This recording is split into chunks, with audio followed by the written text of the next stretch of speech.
First case में सबको दिख रहा है कौन सा फंक्शनल ग्रुप है? कौन सा फंक्शनल ग्रुप है? कीटोन। इसको याद रखना सब लोग। ये वैसे अगर आपके नोट्स कॉपी में लिखना है तो लिख लो। This is called as Baeyer's Villiger's oxidation. ये आपका सिलेबस का पार्ट नहीं है, मेंस के सिलेबस का पार्ट नहीं है। Baeyer's Villiger's oxidation. अगर एक कीटोन का रिएक्शन, या ये कौन सा एसिड है?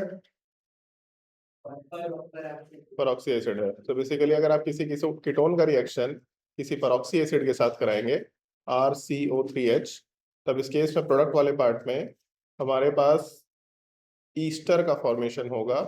ईस्टर में बस एक चीज ध्यान रखना है, माइग्रेटरी एप्टीट्यूड जिसका ज्यादा होगा उस साइड में ऑक्सीजन शिफ्ट हो जाएगा। बस इतना ही ध्यान रखना है। आसान है, क्वेश्चन आसान है। मैकेनिज्म वाले पार्ट में ज्यादा घुसने की जरूरत नहीं है अभी हम लोग को। जब हम लोग एडवांस का रिवीजन प्रॉपरली करेंगे तो उसमें मैकेनिज्म पर डिस्कशन कर लेंगे। कीटोन का रिएक्शन अगर आप परऑक्सी एसिड के साथ कराते हैं तो ईस्टर का फॉर्मेशन होना है।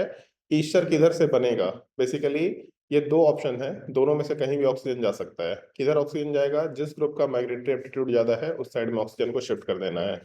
एक ये पहला चीज जिसका ध्यान रखना है। और दूसरा, इस केस में एक चीज ध्यान रखना है, the migratory group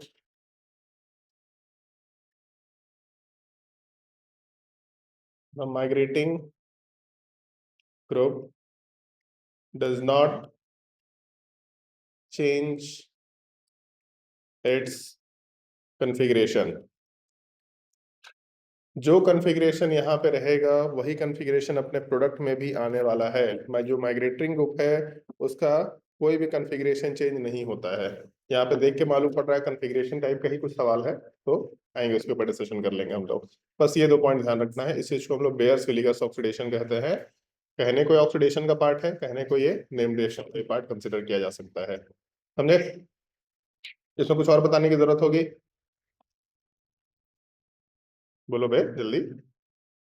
mechanism discussion कर लेंगे हम लोग। मैकेनिज्म का जरूरत नहीं पड़ता है, उसके बिना ही क्वेश्चन डायरेक्टली सॉल्व कर सकते हैं इसमें। चलो ध्यान दो, ट्राई करके देखो एक बार इस क्वेश्चन में क्या बनेगा प्रोडक्ट। पहला चीज ये बताओ, ऑक्सीजन किधर डाले? ये पीएच वाले साइड में, ये मिथाइल वाले साइड में है। तो दोनों के दोनों तरफ कार्बन ही, लेकिन ज्यादा माइग्रेटरी एप्टीट्यूड किसका है? लेफ्ट वाले साइड का कि राइट वाले साइड का? तो हम लोग ऐसा डिस्कशन किए थे माइग्रेटरी एप्टीट्यूड में, एच का वैल्यू सबसे ज्यादा होता है, फिर पीएच, उसके बाद आर, और आर वाले पार्ट में 3 डिग्री, 2 डिग्री और 1 डिग्री। और पीएच वाले पार्ट में जिसका इलेक्ट्रॉन डेंसिटी ज्यादा होगा उसका माइग्रेटरी एप्टीट्यूड ज्यादा निकल के आता है। ऐसा ही कुछ किया था हम लोगों ने डिस्कशन। तो इसका मतलब इस कार्बन पे डिग्री ज्यादा है, इसी का माइग्रेशन होगा, मतलब इसी साइड ऑक्सीजन निकल के आएगा। तो सबसे पहला चीज, ओ एम तो नहीं बन रहा, ये दोनों ऑप्शन तो हटा ही देता है। समझे? तीसरा ऑप्शन ये भी नहीं बनने वाला, इसको भी हटाने की जरूरत है। एक ही ऑप्शन बच गया, इसको कंसिडर कर सकते हैं। लेकिन एक चीज ध्यान रखना है, थोड़ा ध्यान दो इधर। ऑक्सीजन तो चलो ठीक जगह पे आ गया, लेकिन ये जो ग्रुप है इसका कायरल सेंटर दे रखा है, एक प्रॉपर वे में कॉन्फ़िगरेशन दे रखा है। मतलब मिथाइल सॉलिड पे है H डैश पे और पीएच नॉर्मल लाइन पे है। ये कॉन्फ़िगरेशन चेंज नहीं होगा, इसका बस ध्यान रखना है। ज्यादा बेटर ऑप्शन होता, जैसे ऐसा ही एक और ऑप्शन होता, उसमें स्विच कर रखा होता, तब वो ज्यादा बेटर ऑप्शन होता। यहाँ पे थोड़ा सा आसान ऑप्शन दे रखा है। समझे? क्वेश्चन नंबर 1 वाले पार्ट को बेयर्स विलिगर्स ऑक्सीडेशन बोलते हैं। अगले क्वेश्चन पे चलते हैं हम लोग। नेक्स्ट क्वेश्चन कौन सा है टॉपिक का?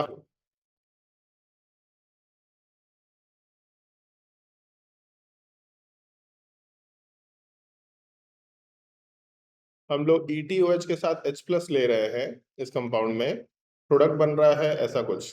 क्या रिएक्शन है?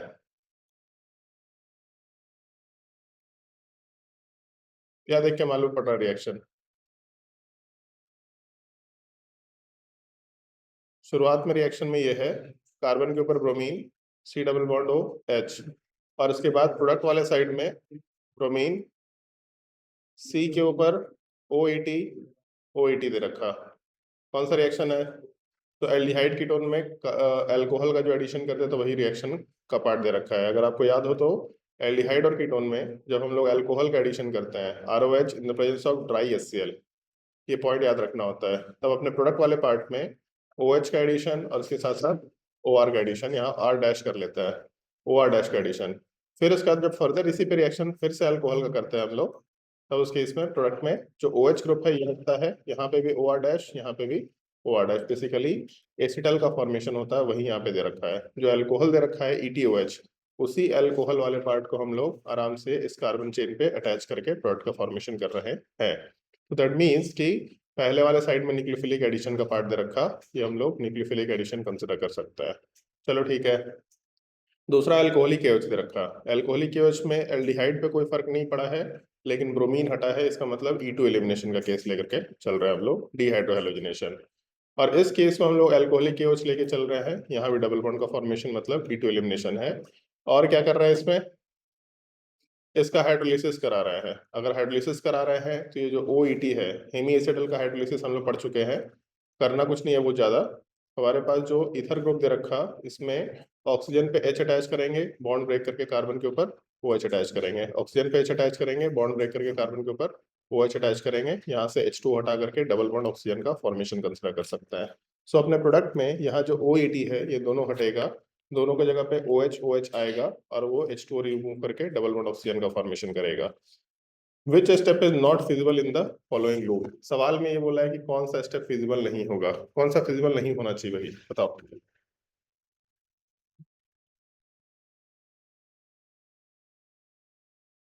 कौन सा स्टेप फिजिबल नहीं होना चाहिए? एल्कोहलिक केस में तो कोई तकलीफ नहीं है, यहाँ पे ये तो आराम से एलिमिनेशन हो सकता है, कोई दिक्कत नहीं है। फिर यहाँ भी अल्कोहलिक केस में कोई तकलीफ नहीं है, क्योंकि इस पे कोई रिएक्शन वैसे भी नहीं होने वाला है, तो अल्कोहलिक केस में कोई तकलीफ नहीं, आराम से फिजिबल है। पहले स्टेप में न्यूक्लियोफिलिक एडिशन पे रिएक्शन होगा, चलो मान लेते हैं इस पे भी कोई तकलीफ नहीं है, ऑल्दो एक ऑप्शन है कि यहाँ भी रिएक्शन होना चाहिए, एक्चुअल में यहाँ भी होना चाहिए, लेकिन चलो अल्कोहलिक सॉरी मतलब रिएक्शन केवल एल्डिहाइड पे हो रहा है क्योंकि ये ज्यादा रिएक्टिव है। इस ऑप्शन में अगर आप H3O+ डाल रहे हैं, तो H3O+ में जो रिएक्शन है वो केवल इसी पोजीशन पे क्यों होगा, इस पोजीशन पे क्यों नहीं होगा? यहाँ भी तो होना चाहिए रिएक्शन। तो अल्कीन के ऊपर हम लोग वाटर का एडिशन करते हैं in the presence of H+, इसका मतलब ये स्टेप फिजिबल नहीं दिख रहा, ऑप्शन सी कंसिडर कर सकते हैं। मतलब ठीक है, ये सवाल थोड़ा सा डिफरेंट अप्रोच का सवाल है, क्वेश्चन अच्छा है।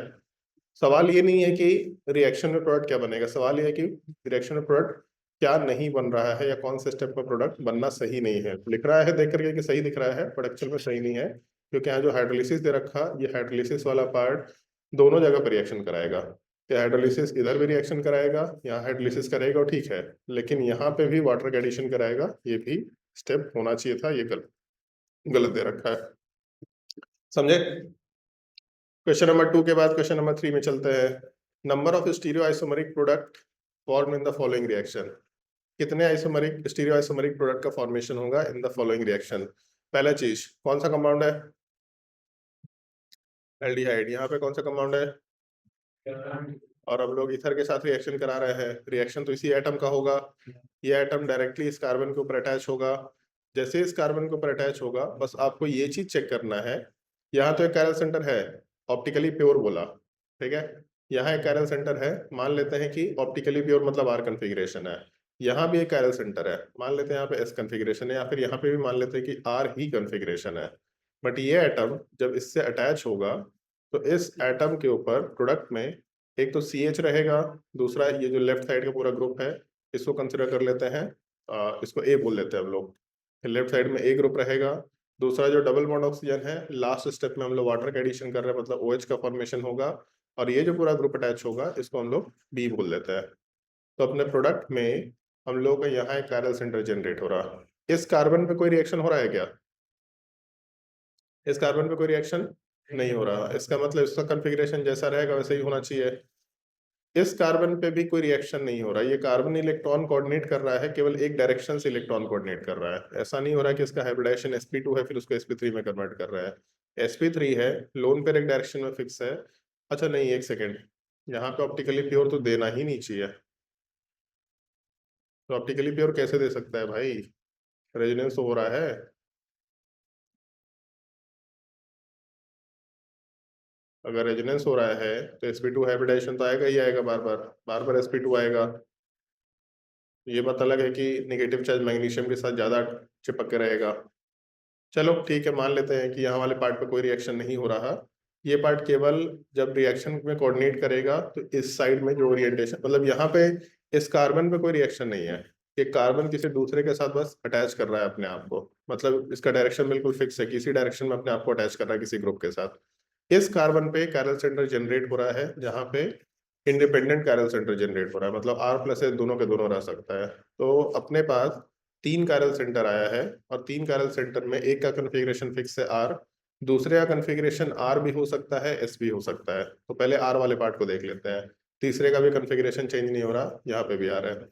पहले वाले केस में R कन्फिग्रेशन, दूसरे वाले केस में S कन्फिग्रेशन, तीसरे वाले केस में R कन्फिग्रेशन। पहले और दूसरे में कोई कन्फिग्रेशन चेंज नहीं हो रहा, बीच वाले में 2 पॉसिबिलिटी है, तो 2 ही आंसर होना चाहिए।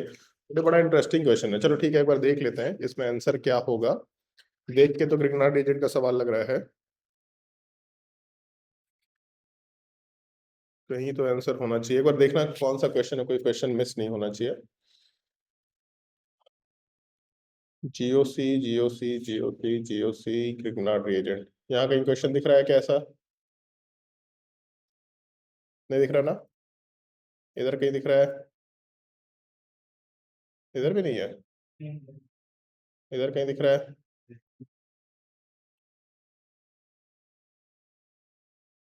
तो क्वेश्चन है कहाँ का?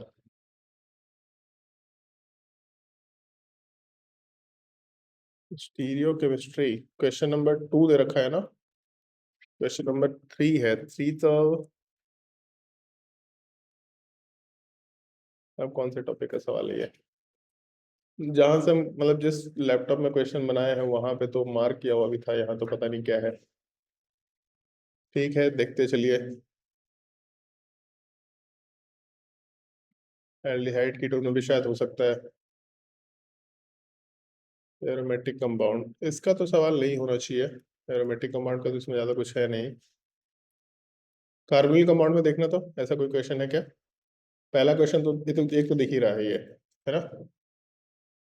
फिर हाँ, क्वेश्चन नंबर क्या है? 7.77। Question number 7.77, carbonyl carbon.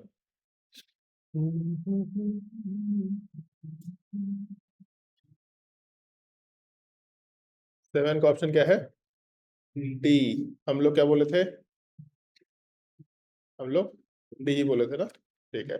But इस क्वेश्चन में थोड़ा सा एरर है। आपको एरर समझ में आ गया कि हम क्या बोलना चाह रहे हैं? एरर क्योंकि यहाँ पे बेंजीन रिंग रेजोनेंस कर रहा है। अगर यहाँ पे बेंजीन रिंग लोन पेयर के साथ मतलब नेगेटिव चार्ज के साथ रेजोनेंस कर रहा है, तो यहाँ पे बार बार हाइब्रिडाइजेशन sp2 में कन्वर्ट होगा, और बार बार sp2 sp3 में भी जा रहा होगा, मतलब कन्फिग्रेशन R प्लस S दोनों होगा। कभी भी ऑप्टिकली प्योर नहीं होना चाहिए। बट चलो मान लेते हैं कि क्वेश्चन में ऑप्टिकली प्योर दे दिया, इसका मतलब हम यहाँ पे रेजोनेंस के केस को इग्नोर करके चल रहे हैं। अगर ये ऑप्टिकली प्योर है मतलब एक कन्फिग्रेशन फिक्स है, इस कायरल सेंटर में भी कन्फिग्रेशन फिक्स है। ये कायरल सेंटर के ऊपर रिएक्शन नहीं हो रहा, यहाँ का जो लोन पेयर जिस डायरेक्शन में था बस वो किसी के साथ इलेक्ट्रॉन कोऑर्डिनेट कर रहा है। काइंड ऑफ बस ऐसा समझ लो, बाकी तीनों जिस पोजीशन पे है वैसे ही रहेगा, बस ये जिस पोजीशन पे था उसी डायरेक्शन में आगे बॉन्ड बना लिया। कायरल सेंटर केवल एक जगह जनरेट हो रहा है, और sp2 एटम अगर sp3 में कन्वर्ट होगा तो हमेशा R प्लस S कन्फिग्रेशन का फॉर्मेशन होगा। इसलिए 2 कन्फिग्रेशन फिक्स था, इस पे कोई चेंजेस नहीं है, बस तीसरे वाले पोजीशन पे चेंजेस आया, यहाँ पे 2 पॉसिबिलिटीज निकल के आ गया। अच्छा क्वेश्चन है, मतलब इसको हम काफी अच्छा क्वेश्चन में से एक बोलेंगे स्टीरियोकेमिस्ट्री का, जिसमें लोग नॉर्मली गलत करेंगे। क्वेश्चन भारी नहीं है, क्वेश्चन अच्छा है। क्वेश्चन नंबर 3 के बाद question number 4, in which of the following compound oxygen 18 exchange can be observed on keeping it in H218? ऐसा क्वेश्चन हम लोग सॉल्व किए हुए हैं बहुत बार। कौन से क्वेश्चन में oxygen 18 exchange can be observe? Oxygen 18 का एक्सचेंज होना चाहिए, यहाँ H प्लस हटेगा और यही H प्लस जुड़ेगा, तो यहाँ पे ऑक्सीजन 18 तो एक्सचेंज नहीं होने वाला। यहाँ पे H प्लस रिमूव होगा, H प्लस जुड़ेगा, ऑक्सीजन 18 नहीं। जैसे अगर मान लो इस क्वेश्चन में ऐसा बोलता, इनमें से कौन कौन से क्वेश्चन में D2O का एडिशन से ड्यूटेरियम एक्सचेंज होगा, तो अगर आप मान लो कार्बोक्सिलिक एसिड लेके चलते हैं, इसको अगर आप DTO में डालते हैं, तो सबसे पहला चीज carboxylic acid H plus loose करके COO माइनस बनाता, फिर ये वापस से D2O के साथ कंबाइन करके COO D का फॉर्मेशन करता। तो ड्यूटेरियम एक्सचेंज पॉसिबल है, लेकिन ऑक्सीजन एक्सचेंज पॉसिबल नहीं है। थर्ड में भी सेम चीज है, H प्लस हटेगा, निगेटिव चार्ज बनेगा, फिर ये H प्लस के साथ कंबाइन करेगा। लेकिन फोर्थ वाले केस में अगर आप H2O ऐड करेंगे, तो हम लोग एक चीज सीखे थे, H2O का एडिशन तो होता है, और जैसे ही H2O का एडिशन होता है तो एक ही कार्बन के ऊपर 2 OH ग्रुप का फॉर्मेशन होता है। सो हम लोगों ने H2O18 डाला है, मतलब एक H2O18 होना चाहिए। इसके बाद क्या करते थे हम लोग, OH मतलब H2O हटाते थे। तो दो ऑप्शन है, आइदर यही H2O हट जाए, एक ही ऑप्शन है, और नहीं तो दूसरा ऑप्शन ये नीचे वाले पार्ट से H2O हट जाए। अगर ऊपर साइड से ऑक्सीजन हटेगा तो ऑक्सीजन 18 जो ऐड हुआ तो फिर से हट जाएगा, लेकिन अगर नीचे का ऑक्सीजन हटेगा तो फिर ऑक्सीजन 18 ऐड हो जाएगा, ऐसा बोल सकते हैं। सो ऑप्शन डी आंसर होना चाहिए, आराम से कंसिडर कर सकते हैं। क्वेश्चन भारी नहीं है, क्वेश्चन अच्छा है, कंसिडर करने लायक है। क्वेश्चन नंबर, हाँ कौन सा 4 का ए बोलो फिर से। ठीक है, नहीं ऐड कर सकते हैं क्योंकि एसिडिक हाइड्रोजन है। अगर एसिडिक हाइड्रोजन है तो पहला चीज H प्लस लूज करेगा, माइनस चार्ज बनाएगा। ये इतना स्ट्रॉन्ग प्लस एम है कि इसके ऊपर इलेक्ट्रॉन को ऐड नहीं होने देगा, समझे। OH को हटा करके दूसरा ग्रुप डाल सकते हैं, वो भी तब डाल पाते हैं जब ये ऑक्सीजन वाला पार्ट किसी कंपाउंड के साथ अटैच्ड फॉर्म में रहता है, या फिर H प्लस का एडिशन कर देते हैं इसके ऊपर, समझे। मतलब नॉर्मली इस कार्बन पे, इस कार्बोनिल कार्बन पे OH के प्लस एम की वजह से रिएक्शन नहीं हो रहा होता है, तो फिर हम लोग यहाँ पे पहले H प्लस ऐड करते हैं ताकि ऑक्सीजन एसिडिफाई हो जाए। जैसे एसिडिफिकेशन होता है तो उसका इलेक्ट्रोफिलिक कैरेक्टर बहुत तेजी से बढ़ जाता है, ठीक है। क्वेश्चन नंबर 5 में the possible number of stereoisomers of the product of the following reactions would be. क्या होना चाहिए, NH2H के साथ रिएक्शन करा रहे हैं तो यहाँ से डबल बॉन्ड ऑक्सीजन हटेगा, यहाँ से H2 हटेगा, तो अपने प्रोडक्ट में PH, C double bond C, C single bond C double bond N, OH। यहाँ ज्योमेट्रिकल आइसोमर हो सकता है क्या, हो सकता है, N=1। यहाँ पे कायरल सेंटर हो सकता है क्या, N=2। यहाँ पे ज्योमेट्रिकल आइसोमर हो सकता है N=3। So 2 to the power unsymmetrical molecule है 3, 8 हो जाना चाहिए अपना answer. The possible number of stereoisomers of the product in the following reaction. आसान क्वेश्चन, मेरे हिसाब से कोई दिक्कत नहीं होना चाहिए। क्वेश्चन नंबर 5 के बाद क्वेश्चन नंबर 6 पे चलते हैं, ये आप खुद से बनाएंगे। कहाँ से नंबरिंग शुरू होगा ये तो फिक्स है, या 1 या 2, या फिर या 1 और 2, ये दोनों ऑप्शन है। कहाँ से करना चाहिए नंबरिंग शुरू, क्यों नीचे से, क्योंकि नीचे से क्यों शुरू करना चाहिए है? तो लोएस्ट लोग एंड तो दोनों तरफ से बना रहे ना भाई।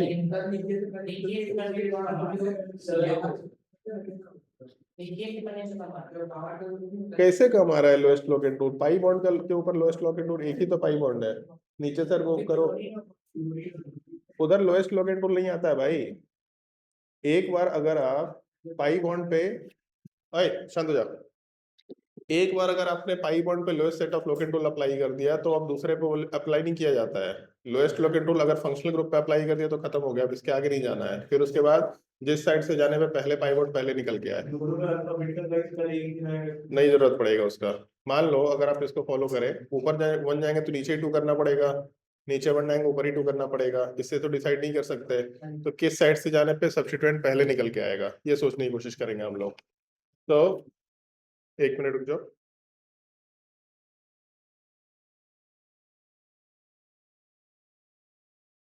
किस साइड से जाने पे पहला सब्स्टिट्यूएंट पहले निकल के आएगा, तो दोनों साइड से जाने पे पहला सब्स्टिट्यूएंट पहले निकल के आ रहा है, इससे डिसाइड नहीं कर सकते। किस साइड से जाने पे दूसरा सब्स्टिट्यूएंट पहले निकल के आएगा, तो मान लो ऊपर से नंबरिंग शुरू करते हैं, पहला सब्स्टिट्यूएंट पहले पे आ गया, दूसरा सब्स्टिट्यूएंट दूसरे पे आ गया। नीचे से जाएंगे तो पहला सब्स्टिट्यूएंट पहले पे है, दूसरा सब्स्टिट्यूएंट दूसरे पे है, इससे भी डिसाइड नहीं कर सकते तो तीसरे पे जाके देखते हैं। ऊपर से अगर नंबरिंग शुरू करते हैं तो 1 2 के बाद तीसरा सब्स्टिट्यूएंट 4th पे जा रहा, नीचे साइड से नंबरिंग शुरू करते तो 1 2 के बाद तीसरा सब्स्टिट्यूएंट 3 पे आ रहा, तीसरा सब्स्टिट्यूएंट पहले आ रहा है, इसलिए नंबरिंग नीचे साइड से शुरू करेंगे। कुछ भी lowest set of locant rule apply करने का सेंस नहीं बनता है, समझे। क्या करते तो फिर अल्फाबेटिकल ऑर्डर पे जाते क्योंकि सिमेट्रिकल हो जाता, मतलब नीचे से जाओ ऊपर से जाओ सिमेट्रिकल हो जाता, तब फिर अल्फाबेटिकल ऑर्डर पे चले जाते हैं। तब उस केस में ब्रोमीन पहले आ जाता, नीचे साइड मतलब ऊपर साइड से नंबरिंग शुरू कर लेते फिर। तो इस केस में 3rd पे क्लोरीन होना चाहिए, 5th पे ब्रोमीन होना चाहिए, 5 पे ब्रोमो ये ऑप्शन है, ये ऑप्शन है, पहला नहीं हो सकता, और 3 पे क्लोरो होना चाहिए ऑप्शन बी। फिर भी एक बार चेक कर लेते हैं, अगर 5 पे ब्रोमो होगा 3 पे क्लोरो होगा तो 1 पे इथाइल होना चाहिए, सत्य वचन इथाइल हो गया। 2 पे मिथाइल होना चाहिए, बिल्कुल सत्य वचन साइक्लोहेक्स 1 इन लिखो या ना लिखो कोई दिक्कत नहीं है, बट फिर भी कंसिडर किया जा सकता है, ठीक है। नोमेनक्लेचर ध्यान रखिए भाई, घटिया घटिया सिंबल सिंबल रूल अगर याद नहीं रखे तो बहुत मार मारेंगे। बस हम इसीलिए नोमेनक्लेचर के क्वेश्चन डाल रहे हैं क्योंकि हमको मालूम है कि आप लोग कचरा तो मचाएंगे ही, कोई बहुत बड़ा चीज नहीं है इसमें। अच्छा एक चीज ध्यान रखना, आगे के कुछ असाइनमेंट्स में स्टार मार्क किया हुआ होगा क्वेश्चन एक दो, असाइनमेंट नंबर 9 या 10 में स्टार मार्क का मतलब मल्टीपल करेक्ट है वो। ठीक है, मल्टीपल करेक्ट इसलिए ज्यादा डाल रहे हैं ताकि थ्योरेटिकल जितने भी क्वेश्चन, अब जैसे आप लोग को न्यूमेरिकल बनना शुरू हो गया है, थ्योरेटिकल क्वेश्चन थोड़ा सा दिक्कत होगा, थ्योरेटिकल क्वेश्चन के ऊपर बात करेगा, थोड़ा सा मेमोरी बेस्ड क्वेश्चन के ऊपर बात करना शुरू करें, क्योंकि देखो मेमोरी बेस्ड क्वेश्चन हमको भी याद नहीं है, उसको याद करना ही पड़ता है। तो जैसा डी एंड ए ब्लॉक है, हमको नहीं पता, बट हम क्वेश्चन के सॉल्यूशन के साथ यहाँ पे क्वेश्चन आपके सामने स्क्रीन पे लाके डिस्कशन करेंगे, उसी बहाने हम भी थोड़ा सीख लेंगे, भूल ही गए सब, समझे। जितने भी प्रीवियस ईयर में क्वेश्चंस आए हुए हैं डी एंड ए ब्लॉक का, सब स्क्रीन पे रहेगा, क्वेश्चन उसका डिटेल सॉल्यूशन क्या है अपने आप याद होता चला जाएगा बार बार। ठीक है, तो अब मेमोरी बेस्ड क्वेश्चन हम लोग करना शुरू करेंगे कल परसों से। बाकी जो अच्छे क्वेश्चंस होने चाहिए, तो मैकेनिज्म ओरिएंटेड सब आप लोगों ने देख लिया है, इससे ज्यादा भारी क्वेश्चंस करने की ज्यादा जरूरत नहीं होगी हम लोग को। अब हम लोग वापस से अपने ऑर्गेनिक केमिस्ट्री के बेसिक्स में घुस सकते हैं। ठीक है, इससे आप लोग का नंबर बढ़ना शुरू हो जाएगा। अच्छा एक चीज बताओ, जैसे हम लोग 8 असाइनमेंट सॉल्व किए, अबे झापड़ना 8 असाइनमेंट सॉल्व किए, तो कैसा लग रहा है आप लोगों को? सारा क्वेश्चन सॉल्व करना आसान लग रहा है क्या? ठीक है, भारी क्वेश्चन लेकिन आराम से सोच सकते हैं। तो भारी क्वेश्चन सब आपको दिक्कत नहीं करेगा, अब हम लोग को आसान क्वेश्चन पे मूव करना, आसान क्वेश्चन आप लोग को दिक्कत करेगा। तो जितने भी पहले चैप्टर से लेके लास्ट चैप्टर तक के थियोरेटिकल क्वेश्चंस हो सकते हैं, उन सारे के सारे थियोरेटिकल क्वेश्चंस को जो नीट लेवल के हैं देखना शुरू करेंगे, और आप लोगों का जो CWT का टेस्ट है उसका फ्रीक्वेंसी थोड़ा सा बढ़ाना शुरू करेंगे। ठीक है, थोड़ा ध्यान रखिएगा। क्वेश्चन नंबर 7 बताओ भाई क्या होगा?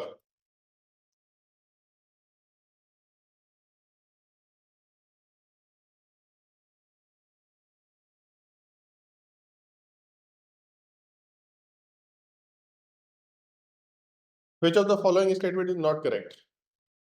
बताओ भाई, क्या होना चाहिए? क्यों? डी और एल का, स्मॉल डी और स्मॉल एल से कोई रिलेशन नहीं होता है, ये हम लोग का डिस्कशन भी होता है कभी क्लास में।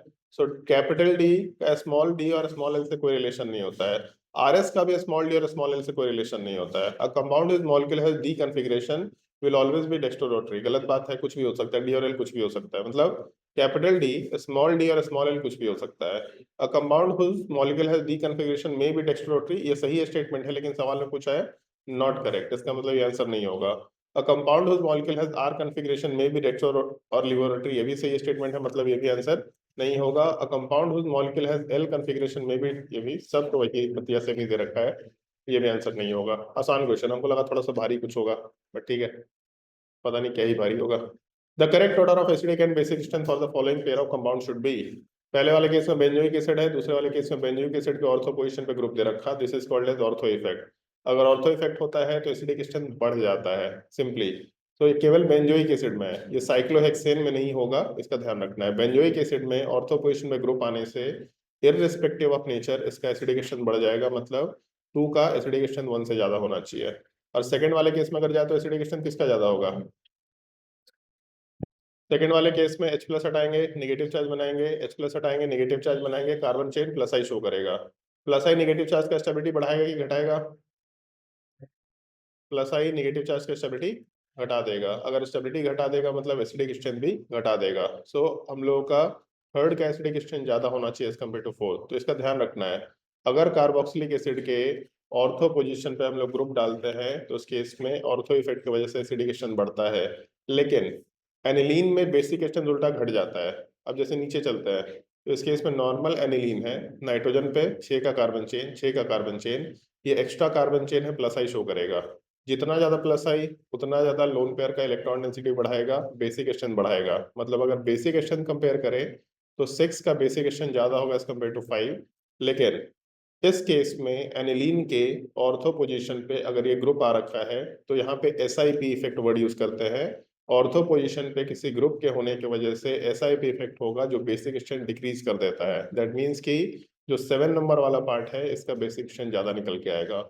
ये दो केसेस ध्यान रखिएगा, ये केवल बेंजीन के लिए एप्लीकेबल होता है, नॉर्मल साइक्लोहेक्सेन के लिए एप्लीकेबल नहीं होता है। तो सवाल में एसिडिक स्ट्रेंथ 2 का ज्यादा होना चाहिए एज कम्पेयर टू 1, पहला ऑप्शन नहीं हो सकता, थर्ड ऑप्शन भी नहीं हो सकता। 2 का वैल्यू ज्यादा होना चाहिए एज कम्पेयर टू 1। फिर उसके बाद 3 का वैल्यू ज्यादा होना चाहिए एज कम्पेयर टू 4, 3 का वैल्यू ज्यादा होना चाहिए एज कम्पेयर टू 4, दोनों में ठीक दे रखा। फिर 6 का वैल्यू ज्यादा होना चाहिए एज कम्पेयर टू 5, 6 का वैल्यू ज्यादा होना चाहिए एज कम्पेयर टू 5, दोनों में दे रखा। और लास्ट में दे रखा 7 का वैल्यू ज्यादा होना चाहिए एज कम्पेयर टू 8। ऐसा कौन सा ऑप्शन है? Option B. समझे? तो इसको थोड़ा ध्यान रखना। एक होता है ऑर्थो इफेक्ट जो बेंजोइक एसिड में होता है, एक एसआईपी इफेक्ट जो कि एनिलीन में होता है।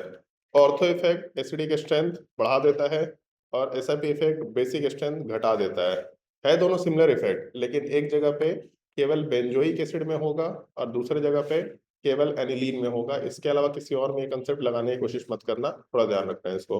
अब एक लिए इसको रट लो, इसका लॉजिक क्या है ये सब हम डिस्कशन टाइम के साथ धीरे धीरे सीखेंगे। तो केवल इन्फॉर्मेशन है, मेंस में पूछना नहीं चाहिए, बट अगर पूछ दिया तो इन्फॉर्मेशन आपको याद होना चाहिए बस। क्वेश्चन नंबर 9 पे चलते हैं। क्या रिएक्शन करें? बढ़िया रिएक्शन है। सबसे पहला चीज NaOH क्या करेगा?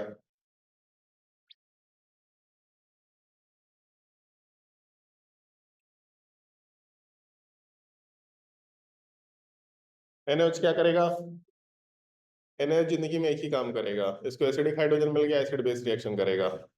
समझा? जैसे ही एसिड एसिड बेस रिएक्शन होगा नेगेटिव चार्ज का फॉर्मेशन होगा। ये नेगेटिव चार्ज क्या करेगा? अगर आप ढंग से याद करो, आप लोग को एक एक मैकेनिज्म बताया था ऐसा रिएक्शन का। मान लो यहाँ पे ब्रोमीन दे रखा, न्यूक्लियोफाइल वाला पार्ट यहाँ पे ना जाके इस कार्बन पे जाएगा, इसको आगे ढकेलेगा, इसको आगे लेके जाएगा। याद आ रहा है ऐसा कुछ? ऐसा वर्ड बोला था। यहाँ नेगेटिव चार्ज है, जिस कार्बन पे ब्रोमीन है इसके साथ डबल बॉन्ड है, इसको अलाइलिक या बेंजाइलिक SN2 बोल सकते हैं। नेगेटिव चार्ज इस कार्बन पे इलेक्ट्रॉन कोऑर्डिनेट करके इसको आगे ढकेलेगा, यहाँ से ब्रोमीन को हटाएगा। दैट मीन्स 6 मेंबर रिंग, यहाँ ऑक्सीजन प्रेजेंट था, ऑक्सीजन वाले पार्ट से ये जो कार्बन था ये अटैच हुआ, यहाँ का जो पाई बॉन्ड था इसको ये आगे शिफ्ट किया, और यहाँ पे जो दो ब्रोमीन ग्रुप था वो ब्रोमीन ग्रुप को भी हटा दिया। ऐसा कुछ प्रोडक्ट देख रखा है कहीं पे? Option D, this is a very good question. Question तो वैसे सारा ही गुड है, आप लोग सॉल्व करें तो आपको समझ में आ रहा है। क्वेश्चन भारी नहीं है, सिंपल सिंपल एलिमेंट्स हैं रिएक्शन के, उन एलिमेंट्स का ध्यान रखना जो हम लोग के नॉर्मल SN1 SN2 के नॉर्म्स पे फिट नहीं होता। बस सिंपल है कि हम लोग इन रिएक्शंस को आराम से थोड़ा सा जनरलाइज करके सॉल्व करने की कोशिश कर रहे हैं। मेंस में ये वर्क नहीं करेगा, थोड़ा ध्यान रखिएगा। मेंस में सब जनरलाइजेशन नहीं, मेंस में एकदम ये रिएक्टेंट ये प्रोडक्ट, ये रिएक्टेंट ये प्रोडक्ट, ये रिएक्टेंट ये प्रोडक्ट, सिंपल ऐसे वर्क करेगा। बट हम लोग एडवांस में थोड़ा सा जनरलाइज होकर बात करेंगे। खैर मैकेनिज्म के सारे क्वेश्चन आप लोग सीख चुके हैं, मेरे हिसाब से दिक्कत नहीं होना चाहिए। ये बन जाएगा सवाल। कल ही परसों देखा हुआ था शायद, फिनिकोल फिनिकोलिन रीअरेंजमेंट। बगल वाले कार्बन के ऊपर OH ग्रुप है, पहले कौन सा OH हटाए? ये लेफ्ट वाला पार्ट को OH हटाए कि ये राइट वाले पार्ट को OH हटाए? ये बताया था जिधर कार्बोकेटाइन ज्यादा स्टेबल है वो हटेगा। कौन सा ज्यादा स्टेबल है? राइट वाला पार्ट। तो राइट वाला पार्ट हटेगा, जैसे ही राइट वाला पार्ट हटेगा रिंग एक्सपेंशन हो सकता है क्या? 4 मेंबर रिंग के जस्ट बाहर वाले कार्बन के ऊपर पॉजिटिव चार्ज है, रिंग एक्सपेंशन होगा, पॉजिटिव चार्ज उस कार्बन पे जाएगा जहां पे OH ग्रुप है। तो पहला चीज 5 मेंबर रिंग का फॉर्मेशन होना चाहिए। ऐसा कौन सा ऑप्शन है? चलो फिर भी हम लोग को पता होना चाहिए कि प्रोडक्ट कैसे बन रहा है, ट्राई करके देखते हैं। ऐसा 4 मेंबर रिंग है, मिथाइल ग्रुप है, यहाँ पे OH ग्रुप है, इसके जस्ट बगल वाले कार्बन के ऊपर पॉजिटिव चार्ज है। हम लोगों ने रिंग एक्सपेंशन किया, रिंग एक्सपेंशन करने का मतलब 5 मेंबर रिंग का फॉर्मेशन किया। जिस कार्बन के ऊपर OH ग्रुप था, इस कार्बन के ऊपर OH ग्रुप था, यहाँ पॉजिटिव चार्ज शिफ्ट हो गया, और ये जो दूसरा कार्बन आगे शिफ्ट हुआ था उसी के ऊपर 2 मिथाइल ग्रुप है। मतलब जिस कार्बन के ऊपर OH है उसके जस्ट बाजू वाले कार्बन पे, रिंग के अंदर ही उसके जस्ट बाजू वाले कार्बन पे 2 मिथाइल ग्रुप होना चाहिए। तो 2 मिथाइल ग्रुप हो गया। जिस कार्बन के ऊपर OH ग्रुप है इससे अटैच्ड कार्बन से अटैच्ड कार्बन पे मिथाइल ग्रुप है, ये इसके ऊपर OH ग्रुप है, इससे अटैच्ड कार्बन से अटैच्ड कार्बन पे मिथाइल ग्रुप है। अब क्या करेंगे हम लोग, लोन पेयर कोऑर्डिनेट करके H+ को हटा के डबल बॉन्ड ऑक्सीजन का फॉर्मेशन कर लेंगे। डबल बॉन्ड ऑक्सीजन दे रखा है यहाँ पे, ठीक है। डबल बॉन्ड ऑक्सीजन वाले कार्बन से अटैच कार्बन पे 2 मिथाइल ग्रुप है, ये भी ठीक है। और इस साइड से दूसरे कार्बन के ऊपर एक मिथाइल ग्रुप है, ये भी ठीक है। मतलब ऑप्शन डी कंसिडर कर सकते हैं। आंसर तो डी ही होना चाहिए था, बट ये आपके पिनाकोल पिनिकोलिन रिएक्शन का छोटा सा क्वेश्चन था। समझे? सो फिर से आपको बोल रहे, खैर जैसे आप एक चीज देखो, 10 क्वेश्चन है एडवांस का, 10 क्वेश्चन हम डिटेल के साथ एक्सप्लेनेशन दे रहे हैं, तो एक्सप्लेनेशन देने में कितना टाइम लग रहा है? ऊपर कितना मिनट दिख रहा है यहाँ पे? 29 30 मिनट है कि हम एक्सप्लेनेशन के साथ आपको सॉल्व करके दिखा रहे हैं, तो 10 क्वेश्चन सॉल्व करने में आपको 30 मिनट का टाइम लग रहा है। दैट मीन्स कि अगर हम डायरेक्टली क्वेश्चन सॉल्विंग करना शुरू करें, विथ एक्यूरेसी भी हम बात कर रहे हैं, विथ एक्यूरेसी में अगर हम बात करें तो इस तो अगर हम दसों के दसों क्वेश्चन सही कर लिया है, बट फिर भी हम मान लेते हैं कि चलो 10 क्वेश्चन में से एक क्वेश्चन हम मिस करेंगे, जहां पे मेमोरी बेस्ड अभी क्वेश्चन नहीं आया है। मेमोरी बेस्ड क्वेश्चन आएगा इस टाइप का थ्योरेटिकल ये, तो इसको सॉल्व करने में तो मुश्किल से 1 से 2 मिनट का टाइम लगता है। 1 मिनट भी बहुत है। इसलिए आप लोगों को बोल रहे हैं इनऑर्गेनिक केमिस्ट्री प्रॉपर्ली रटिए, और रटने का मतलब ये नहीं कि बस थ्योरी पढ़ रहे हैं, क्वेश्चन सॉल्व कर करके रटो, बार बार क्वेश्चन देखो, बार बार क्वेश्चन सॉल्व करो। नहीं याद आ रहा उसका इन्फॉर्मेशन लिखते जाओ, बार बार लिखते जाओ, एक बार सॉल्व मत करो कभी भी। Periodic table, chemical bonding, coordination, compound, DNA block, question solve करो केवल। प्रीवियस ईयर क्वेश्चन, मेंस का, एडवांस का, नीट का, सब बार बार सॉल्व करो, एक बार, दो बार, तीन बार, क्योंकि उसको सॉल्व करने में आपको ज्यादा टाइम नहीं लगना है। जो इन्फॉर्मेशन नहीं आता है उस इन्फॉर्मेशन को गूगल कर लिया, कहीं से बुक से देख लिया, कहीं नोट्स में देख लिया, डी-एन-ए ब्लॉक शायद आपको पढ़े भी है, तो फिर बस उन इन्फॉर्मेशंस को बस बार बार देखने की कोशिश करो, उसको क्वेश्चंस के थ्रू याद करने की कोशिश करो। आप थ्योरी पढ़ के याद करने की कोशिश करेंगे, कभी याद नहीं होगा। आपको मालूम होना चाहिए कि ये क्वेश्चन आ रहा है तो इस तरह के पैटर्न में क्वेश्चन जा रहा है। जब हम 10 क्वेश्चन को, अब एडवांस में कितने क्वेश्चन होते हैं नॉर्मली? 15। उसमें मान लेते हैं थोड़ा फिजिकल केमिस्ट्री है, थोड़ा इनऑर्गेनिक केमिस्ट्री है। इनऑर्गेनिक केमिस्ट्री टाइम कम लेगा, फिजिकल केमिस्ट्री टाइम थोड़ा ज्यादा लेगा। एक दो क्वेश्चन बनना है तो ठीक है, नहीं बनना है तो नहीं बनेगा। तो भी 15 क्वेश्चन तो हम आराम से 40-45 मिनट में सॉल्व कर लेंगे केमिस्ट्री का। हम सॉल्व कर सकते हैं, और हम खैर ये बोल रहे हैं कि हम थोड़ा सा स्लो ही सब काम करें, तो भी अगर हम आपको समझाते हुए सॉल्व नहीं करते तो इस असाइनमेंट को सॉल्व करने में आपको मुश्किल से मुश्किल 20 मिनट लगता। क्या ठीक है, 20 मिनट में सॉल्व हो गया। तो फिजिकल केमिस्ट्री ऐड होगा तो बहुत ज्यादा से ज्यादा, और ठीक है पैटर्न भी थोड़ा बहुत चेंज होगा, कैलकुलेशन थोड़े से बड़े होंगे, तो 40 से 45 मिनट में क्वेश्चन सॉल्व हो सकता है मेरे से, तो आपसे भी आराम से 1 घंटे में क्वेश्चन सॉल्व हो सकता है। थोड़ा सा ओरिएंटेशन चेंज करिए, क्वेश्चन सॉल्विंग को रिगरसली करना शुरू करिए। टेस्ट का पैटर्न तो खैर आपका 2-2 दिन पे टेस्ट लग ही गया है। देखते हैं, अगर रिवीजन क्लासेस बंद भी करना हो तो सुबह वाला बंद कर सकते हो, कोई दिक्कत नहीं है। ऑल्दो हमको लगता है कि कंफर्टेबल हो गए आप लोग असाइनमेंट से। थोड़ा सा भारी क्वेश्चन लगेगा, लेकिन पहला, दूसरा, तीसरा, चौथा असाइनमेंट के जैसा एक्सप्लेनेशन नहीं देना पड़ रहा है। अब आपको एक्सप्लेन करने में उतना टाइम नहीं खराब करना पड़ रहा। बेसिकली मेरा एक्सप्लेनेशन फास्ट है, कोई इन्फॉर्मेशन अगर नहीं पता है एक अलग बात है, लेकिन बाकी एक्सप्लेनेशन देने में टाइम नहीं लग रहा है मेरा। तो इसलिए अब आप लोग इस चीज़ को लेकर कंफर्टेबल हो गए हैं। थोड़ा सा रिगरसली क्वेश्चन सॉल्विंग शुरू करिए मेंस का। कुछ नहीं करना है, प्रीवियस ईयर क्वेश्चन बना लो मेंस के लिए, एक बार, दो बार, तीन बार, चार बार प्रीवियस ईयर क्वेश्चन बनाओ, that is more than sufficient. उससे ज्यादा कुछ करने की जरूरत नहीं होती है। आप लोग को ऐसा लग रहा है कि पढ़ लेते हैं और पढ़ लेते हैं और प्रवचन सुन लेते हैं, ये तरीका नहीं है सही। क्वेश्चन सॉल्व करो। नहीं